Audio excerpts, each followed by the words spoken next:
Have you ever felt like something deep inside you was missing? Like a quiet emptiness that no success, no relationship, and no amount of effort could ever truly fill? What if I told you that this hollow space, the one you try to hide from others, is actually the key to your power? Most people live disconnected from their essence, trapped in invisible prisons built from childhood wounds, emotional patterns, and unhealed trauma. They wear masks so well, they forget who they were before the world told them who to be. But make no mistake, the universe didn't create you to live numb, anxious, or ashamed. It crafted you with purpose. And that purpose is buried beneath layers of forgotten memories, repressed emotions, and unconscious programs, silently running your life.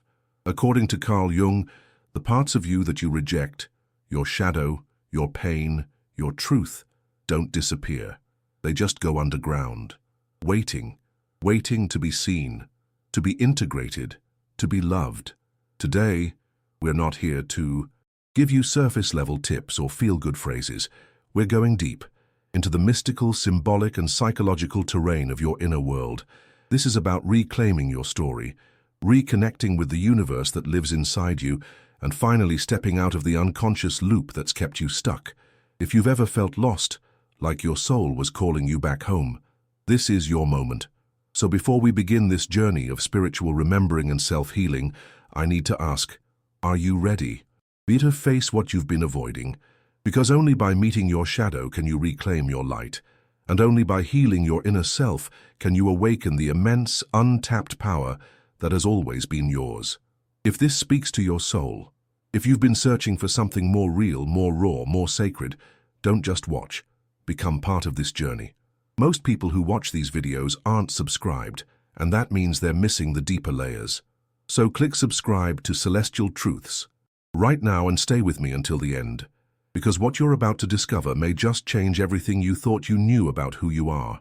There's a prison so silent, so invisible, that most people spend a lifetime trapped inside without even realizing the bars were never physical. It's built out of childhood memories, generational patterns, unhealed trauma, and the whispers of voices long gone. The unconscious, that vast, mystical realm Jung spoke of, scripts our days like a phantom playwright. The mind clings to stories it didn't write, and yet we recite them like sacred chants. This isn't just psychology, it's spiritual imprisonment. One does not awaken in this world by merely opening their eyes, but by learning to see what the eyes alone cannot perceive. The universe has been sending signals, subtle nudges in the form of emotions, repeated conflicts, and strange synchronicities, yet most souls ignore them, bound by invisible scripts passed down like old spells. Imagine a child who learns that love must be earned, that silence is safety, or that anger is forbidden. These beliefs become architecture for their internal world, and so they grow, a grown body holding a wounded self. The prison evolves. It gets decorated with achievements, titles, even spiritual jargon, but underneath the same loop plays, I'm not enough. I must prove my worth. I must hide my pain. And so they chase approval, status, or perfection, believing it will buy their freedom. It never does. True liberation isn't found in escaping discomfort. It's found in facing it. The first key to this prison is awareness, to pause and observe the inner monologue echoing through the chambers of the psyche, to ask, whose voice is this really? And to listen beyond the surface noise. Many seek healing by changing the world outside, the job, the relationship, the routine. But the map to freedom was always inward.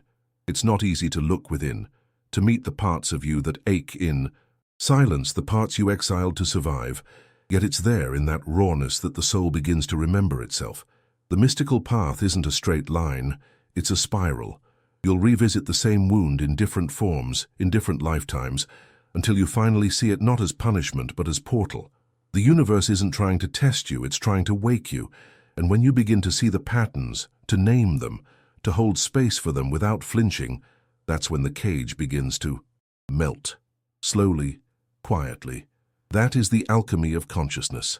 This is where the dance with the unconscious truly begins. When the seeker at last stops blaming fate, others, or even the cosmos, and starts to turn inward with humility.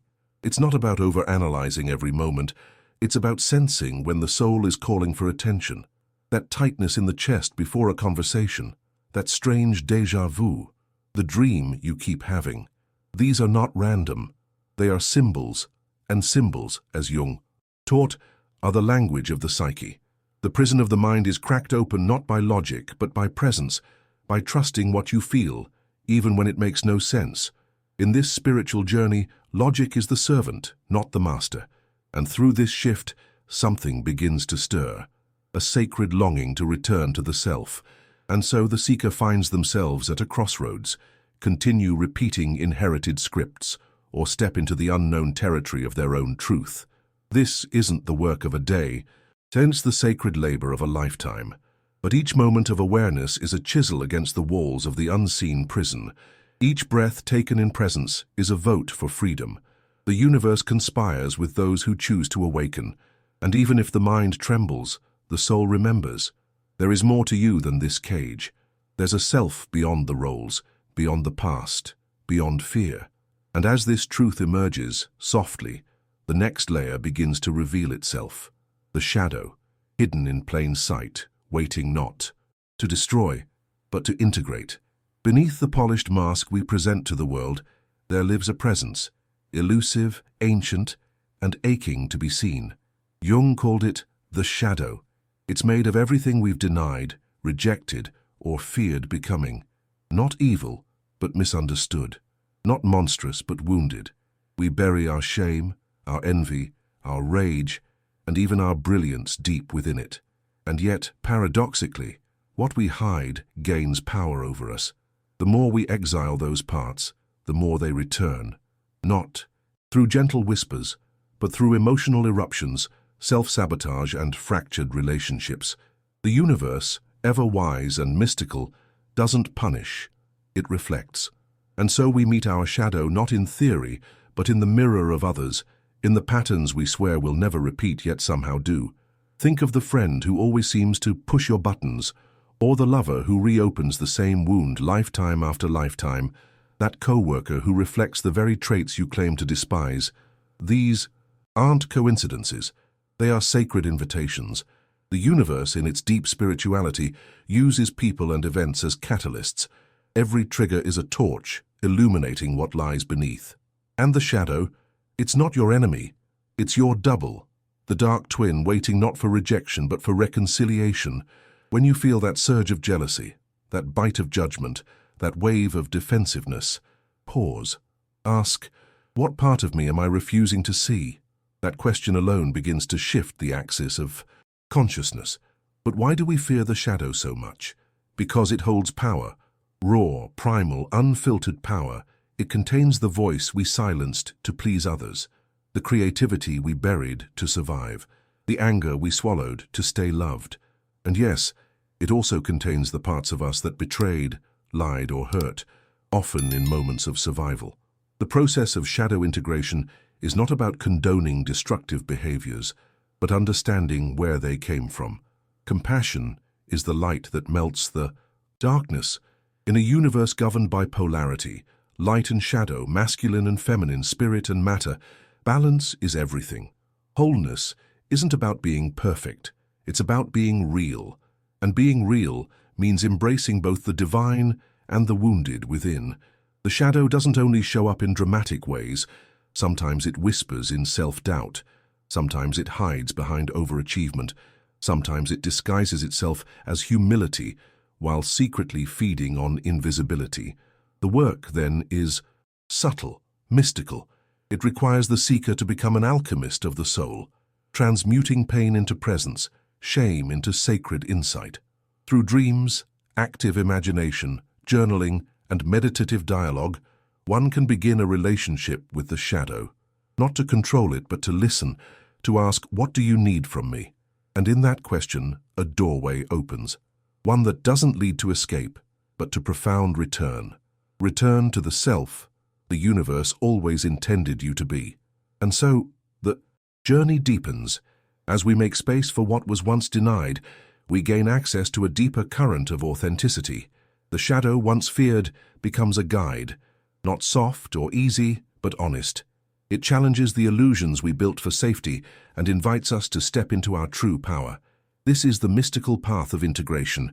The more we embrace the full spectrum of our being, the less we need to project our wounds onto the world. Life becomes less about control, more about alignment. And just as the moon shines brightest against the backdrop of night, the self begins to illuminate, not in spite of the shadow, but because of it. From here, the journey of healing begins to take shape, and the first tools of transformation emerge. There's something quietly revolutionary about putting pen to paper. In a world overflowing with noise, writing becomes a sacred act of listening, not to the outside, but to the murmurs within. Therapeutic writing isn't about crafting perfect sentences. It's about creating a mirror. When the seeker writes down a memory, a dream, or a moment of emotional intensity, they open a portal to the unconscious. Childhood memories once buried in silence begin to resurface, not to haunt, but to heal. It's as if the universe, through the mystical rhythm of language, grants access to forgotten chambers of the soul. Each word becomes a key, each paragraph a step deeper into the cave of the self, where true spirituality resides not in escape, but in radical presence. Self-observation is the companion of the written word. It is the act of watching yourself live, with gentleness, not judgment, to notice when the heart contracts in fear, or when the voice shifts to please, or when the smile doesn't reach the eyes. These are signs, symbols, the mystical language of the universe speaking through the body and emotion. Jung knew that what is not made conscious is lived as fate, and so self-observation is the rebellion against that fate. It's the moment you realize, wait, I've been here before. Not in place, but in feeling, in pattern. The repeated emotional loop that ties the past to the present begins to weaken the moment it is seen, truly seen, for what it is. An echo, not a prophecy. Many seekers fear looking inward because they expect to find only pain, but there is beauty in the broken places. The cracks are where the light enters. When you write about the first time you felt unloved, or the moment you betrayed your truth to be accepted, you aren't reliving the wound, you're reclaiming it. You're telling your younger self, I see you now. And in that act, the timeline bends. Healing is not linear. It is a spiral, infused with mystery and governed by synchronicity. What was once automatic begins to slow. You catch yourself mid-reaction. You choose differently. This is the real magic, not in changing the world around you, but in transforming the way you move through it. That is where the universe meets you, in awareness. Tools, like dream journaling, emotional mapping, or simply describing your day through the lens of feeling, they all hold power. Not because the act itself is complex, but because of the intention behind it. When the seeker writes not to perform, but to reveal, something sacred unfolds. The page becomes a priest, a sanctuary, a mirror, and slowly, through this process, the psyche becomes less fragmented. You begin to witness your inner child and your present self holding hands. Patterns no longer dictate, they teach. Triggers no longer control, they guide. That is the mystica of inner work. The more you observe, the more you remember who you were before the world told you who to be. And so, healing takes root, not in grand gestures, but in the quiet commitment to return again and again to your own experience. The act of writing and watching becomes a daily ritual, a sacred space to meet yourself anew. And from that space, something deeper emerges. Clarity. You begin to hear the voice beneath the noise. You begin to sense the direction of your soul. And as you build this intimate connection with your own psyche, a deeper truth reveals itself. The path to wholeness has always been there, waiting. The next step? To gather all these fragments and walk toward individuation, where the many become one. To walk the path of individuation is to answer a calling that echoes not from the world, but from the deepest corridors of the soul.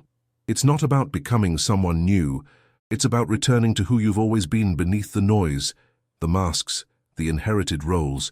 Jung described individuation as the sacred process of integrating all aspects of the psyche, the conscious and the unconscious, the shadow and the light, the divine and the wounded. It's a spiritual unfolding, a mystical dance between polarity and unity. The universe, in its infinite wisdom, doesn't seek perfection. It seeks wholeness, and wholeness means nothing is left behind. Every forgotten emotion, every buried memory, every disowned gift, they are all pieces of the self, waiting to be remembered. The journey often begins in crisis. A relationship ends, a dream shatters, or a deep emptiness takes hold. The ego, once in control, begins to crack. And in that fracture, the light of consciousness seeps in. This is not punishment. It is initiation. The seeker may feel lost, but that disorientation is sacred. It's the soul rejecting the old blueprint. The universe speaks in patterns, in symbols, in synchronicities, and when things begin to fall apart, it's often a sign that something truer is trying to emerge. In those moments, one must ask not, "Why is this happening to me?" but what part of me is being called forth. Individuation isn't a comfortable path, but it is a liberating one. It leads not to safety, but to sovereignty. To individuate is to confront the illusions we've built around identity. It's realizing that being good isn't the same as being whole. That pleasing others often means abandoning the self. That avoiding conflict might cost authenticity. The spiritual path is not about light alone. It's about integration. About reclaiming the fire, the desire, the voice, the boundaries. Through tools like dream analysis, active imagination, shadow dialogue, and symbolic meditation, the seeker begins to piece together the puzzle of their soul. Each breakthrough is a step closer to inner alignment, and each resistance is an invitation. Will you keep performing for love, or will you risk being real? The universe always supports the honest version of you, not the obedient one. There is profound power in naming your truth, to say, "This is who I am," without apology, without performance. That doesn't mean rejecting others. It means no longer rejecting yourself. The mystical process of individuation turns life itself into a spiritual initiation. Every choice becomes a mirror, every relationship a lesson, every silence a message. You begin to move through the world not as a fragmented seeker, but as a sovereign soul.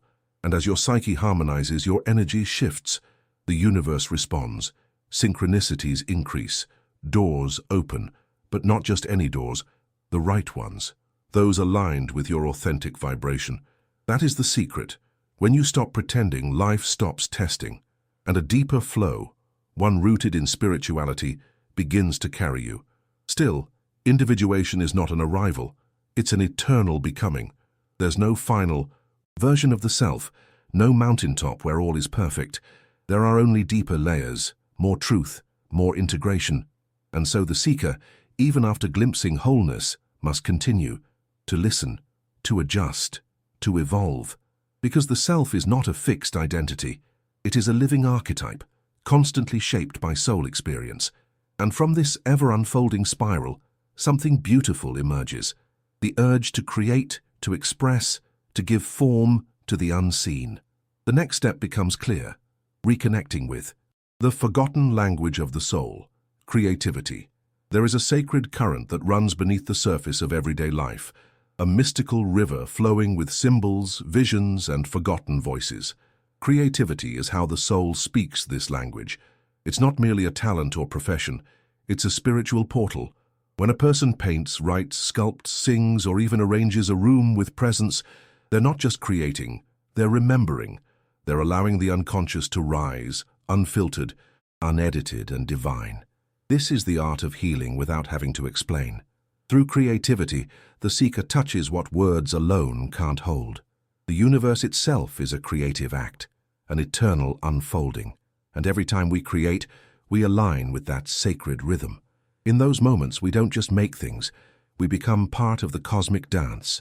Many seekers underestimate the power of making something just for the soul. No agenda, no audience, just the pure act of bringing form to feeling. That raw poem scribbled in a notebook, that melody hummed in the dark, that sculpture molded from a deep ache, these expressions are medicine. Jung saw art as a gateway to the unconscious, a way to dialogue with the self. What emerges from the hands often bypasses the defenses of the mind. It reveals what the heart has longed to say. The mystica of creativity lies in its honesty. You can't fake it. You can't rush it. It demands presence, vulnerability, surrender. And in that space, healing begins, not through answers but through expression. The inner child, and so often exiled in the process of growing up, speaks fluently through creativity. When we draw without rules, dance without choreography, or play without a goal, we return to that child. Not to regress, but to integrate. The child within doesn't need to be fixed. It needs to be heard. And the canvas, the stage, the journal become sacred altars where that voice can finally rise. This is not about perfection. It's about permission. Permission to feel, to explore, to remember. The universe, in all its spirituality, rewards authenticity more than skill. A crooked drawing can hold more soul than a flawless design.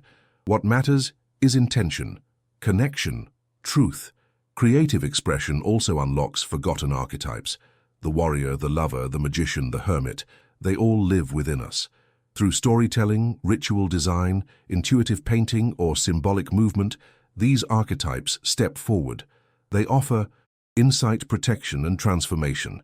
The act of creation becomes a mystical rite, a conversation between the seeker and the universe. Colors become emotions, shapes become memories, sound becomes release. This is the sacred function of art, to bridge the conscious and the unconscious, the mundane and the divine. And once this bridge is crossed, the self begins to remember its origin, not as separate, but as connected to the entire fabric of the cosmos. So as the seeker creates, they heal. Not all at once, not dramatically, but layer by layer, line by line. In the quiet of their craft, they meet parts of themselves long forgotten. They make space for grief, for joy, for rage, for wonder, all flowing freely, all welcomed. Creativity is the soul's way of speaking what the mouth cannot say. And as that expression deepens, so does the reconnection with the self. Yet, to truly anchor that transformation, something more is required. A new posture toward the self, one rooted in compassion, forgiveness, and inner peace. At some point in the seeker's journey, a realization dawns. The enemy was never outside. The fiercest battles were always within. The voice of self-judgment, the shame carried in silence, the guilt hidden beneath every smile. Spiritualidad begins here, not in transcendence but in deep descent into the heart. To truly heal, one must first stop waging war against themselves. Self-acceptance is not complacency. It is courage, the courage to say, even this version of me deserves love. The mystica of healing lies in embracing the raw, the broken, the incomplete, and whispering, "You are enough." Without this acceptance, every spiritual practice becomes just another mask, another way to hide the wound instead of touching it. The inner dialogue, often cruel and inherited, shapes the very architecture of our emotional world. When the seeker wakes up in the morning and immediately feels the weight of inadequacy, that's not intuition, that's programming, and it can be reprogrammed. Gently, consistently, through words of compassion repeated like sacred mantras, through mirror work, through affirmations that feel like lifelines. The universe does not judge, it reflects. So the way we speak to ourselves ripples outward, affecting relationships, decisions, and even the body's energy. You cannot fake peace with others if you are at war with yourself. Forgiveness, then, becomes the balm. Not a pardon of actions, but a release of the chains that keep you tied to old pain. To forgive doesn't mean forgetting. It means freeing. Freeing yourself from the grip of resentment, from the toxic loop of what should have been. Forgiveness is mystical. It bends time. It rewrites narratives. It loosens the karmic knots that bind souls across lifetimes. And most importantly, it softens the heart. Not just toward others, but toward the self, the child who made mistakes, the teenager who lost themselves, the adult who carries regret. All of them live within you. All of them are waiting for a single embrace. When that embrace happens, something profound shifts. Energy trapped in the past begins to return. The universe, feeling this release, responds with grace. The seeker begins to feel lighter, not because life changed, but because the weight of the inner prison finally lifted. This is where real emotional liberation begins, not in avoiding pain, but in transforming the relationship with it. You learn to say, yes, this happened, And I choose to grow from it. You begin to hold space for your own complexity. You stop needing to prove your worth because you realize it was never lost. You stop seeking love from unavailable places because you've become your own source. That's not arrogance, it's sovereignty. And from that place, relationships shift. You no longer beg for crumbs. You set the table within. The mystical truth is simple. Self-love is the foundation upon which all other love is built. Without it, we seek completion. With it, we attract reflection. And so the seeker softens, the heart opens, not to the world first, but to the self. And in that sacred opening, the energy of forgiveness flows like water through old wounds. What was rigid begins to move. What was stuck begins to breathe. And from that new place of wholeness, something deeper awakens. The realization that every relationship mirrors the one we have with ourselves, which leads us, inevitably, into the next initiation, learning to love, connect, and set boundaries from a place of inner alignment. Before one can truly meet another, they must first meet themselves. So many wander through life, longing for love, yet avoiding the one connection that matters most, the bond with their own soul. This is where it begins. The ache for approval, the fear of abandonment, the endless need to please, these are echoes of a deeper disconnect. When the seeker is cut off from their inner truth, relationships become survival tactics instead of spiritual partnerships. The universe, ever in its mystical brilliance, reflects this disconnection through relational chaos, over-giving, over-explaining, over-compromising. But these aren't signs of love. They're signs of self-forgetting. True spirituality starts within. Only from wholeness can we create connection without losing ourselves. Carencia is not love, it's hunger. And when we love from hunger, we don't relate, we consume. That's why relationships built on unresolved wounds often feel like emotional roller coasters. One minute you feel seen, the next you feel invisible. One word triggers a spiral. One silence feels like rejection. This isn't because the other is wrong. It's because the inner child is leading the connection, seeking what was never given. But no partner, no friend, no soulmate can rewrite the past. That's your task. The mystical truth? When you begin nurturing the child within, speaking to it, protecting it, honoring it, the universe shifts. Your energetic field transforms. You stop chasing validation and start attracting resonance. Setting boundaries, then, becomes an act of love, not only for yourself, but for others. When you know who you are, what you value, what you need, clarity replaces chaos. Boundaries aren't walls, they are sacred circles. They define where you end and where the other begins. And from that space, intimacy can flourish. No more blending identities, no more tolerating what depletes you. The universe respects energetic sovereignty. When you stand firm in your truth, those who can't meet you will drift, and those who are meant to walk beside you will arrive, not to complete you, but to grow with you. This is the mystica of conscious connection. Two whole beings choosing daily to witness each other's unfolding. One of the most powerful signs of inner healing is how you handle disconnection. Do you panic, shut down, explode, or do you pause, breathe, and respond? Self-awareness transforms reactions into rituals. Instead of projecting unmet needs onto the other, you turn inward. You ask, what am I really feeling? What story am I telling myself? Is this mine, or a wound speaking? This is spiritual maturity. It's the moment love stops being performance and starts being presence. And when both souls in a relationship commit to this kind of inner work, the connection becomes a temple, not always peaceful, but always sacred. Conflict isn't feared. It's embraced as a portal for deeper truth. So the seeker learns, the way I relate is the way I treat myself. If I abandon myself, I will attract abandonment. If I silence my voice, I will attract the unheard. But if I honor my essence, I attract reflection. Relationships no longer feel like battles, they feel like mirrors.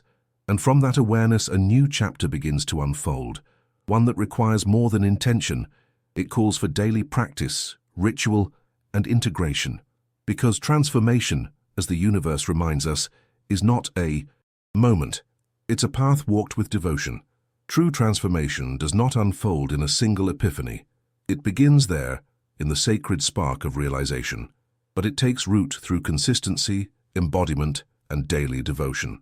The universe may send symbols, signs, and synchronicities, but unless those insights are anchored into practice, they drift like dreams upon waking.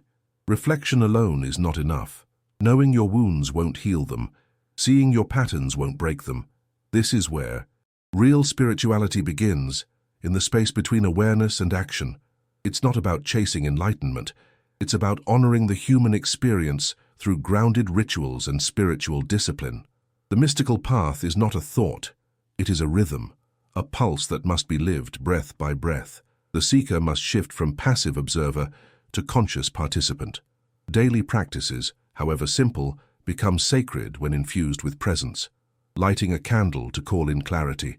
Journaling with the intention to dialogue with the unconscious. Walking in silence, attuning to the symbols the universe lays across your path. These acts are not tasks. They are thresholds. Each repetition sends a signal to the psyche. We are awake. We are listening. Jung taught that the unconscious speaks in symbols, images, and patterns. Ritual allows us to respond in kind, to speak back, not just with words, but with action. Through repetition, the mystical becomes embodied, the spiritual becomes structural, and the inner world begins to reconfigure itself. Not every day will feel magical. Some days the seeker will feel stuck, disoriented, even defeated. But that, too, is part of the spiral. Healing is rarely linear. It's a cycle of returning, a revisiting of wounds, this time with greater clarity. What appears to be regression is often integration, a deeper layer surfacing to be seen. The ego may resist, the mind may doubt, but the soul remembers. Practice is power. Each conscious breath, each moment of pause, each act of tenderness toward the self, they all build a new energetic architecture. This is the work. Not perfection, not performance, but persistence, choosing again and again to return to the self, even when the path feels dim. Powerful tools help solidify this process. Active imagination, where you converse with inner archetypes. Symbolic meditation, where abstract feelings are explored through vision and sensation. Rituals of emotional release, such as writing a letter and burning it as a gesture of closure, or simply placing a hand on your heart and breathing with intention. These are not aesthetic gestures. They are energetic alignments. They root your spiritual awakening in the body, in emotion, in matter. They tell the universe, I am ready not just to understand, but to become. When the seeker moves from thought into form, from insight into expression, the transformation begins to crystallize. This is how the unconscious becomes an ally, not a saboteur. So let this be remembered. Transformation is not something you wait for. It is something you return to, again and again, with reverence, with devotion, not because it's easy, but because your soul demands it. In a world that constantly pulls you outward, every act of inner alignment is a revolution. And now, having walked through memory, shadow, expression, forgiveness, connection, and discipline, the seeker is ready to open the door to a deeper revelation, a truth, too, profound to begin anywhere else but the very beginning, where the soul was first fractured, and where its power now returns. So now I ask you, which part of your inner self are you finally ready to face? Share your thoughts in the comments. What part of this journey resonated the most with your soul? Your story might be the mirror someone else needs to begin their own healing. And if this video awakened something within you, don't leave without subscribing to Celestial Truths and turning on notifications.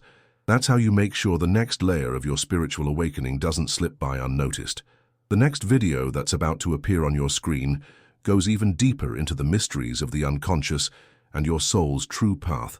Click it and continue this sacred journey. From my heart to yours, this is Celestial Truths. Until next time.